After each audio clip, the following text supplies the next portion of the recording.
Dans votre entreprise, vous avez peut-être une direction de l'innovation, une direction de la qualité, ou encore une direction du développement durable, de la responsabilité sociale et environnementale. Alors vous supposez certainement que l'existence de ces directions est la démonstration que votre entreprise se soucie de ces différentes questions. C'est grâce à la direction de l'innovation que votre entreprise va être plus innovante. C'est grâce à la direction de la qualité que ses offres vont être plus qualitatives. Et c'est grâce à la direction du développement durable qu'elle va être plus respectueuse de l'environnement. Symboliquement, créer une direction dédiée au sein d'une organisation semble entériner l'importance d'une préoccupation qui devient ainsi plus stratégique.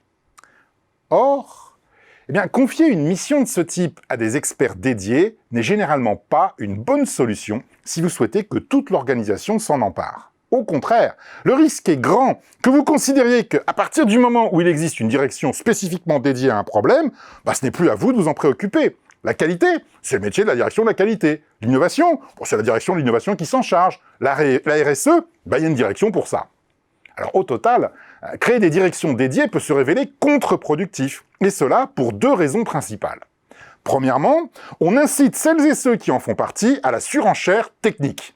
Comme tous bons experts fonctionnels, ils vont chercher à justifier leur existence et à accroître leur budget en renforçant leur expertise, jusqu'à accaparer dans leur périmètre de responsabilité toutes les ressources et compétences qui pourraient y être liées au détriment du reste de l'organisation.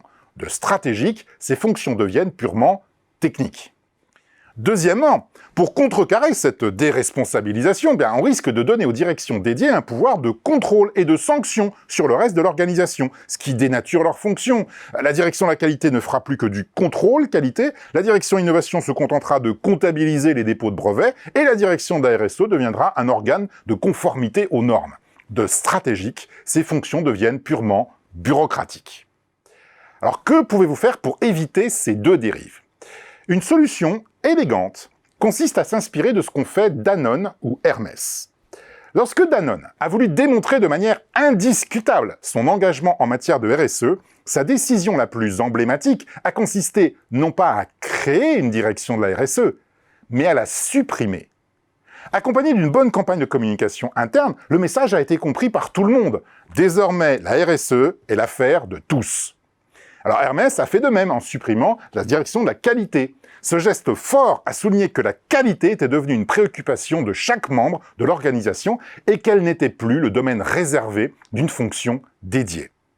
Alors par conséquent, aussi paradoxal que cela puisse paraître à première vue, si vous voulez vraiment qu'une fonction devienne stratégique au sein de votre organisation, commencez par la créer, puis, dans un deuxième temps, supprimez-la.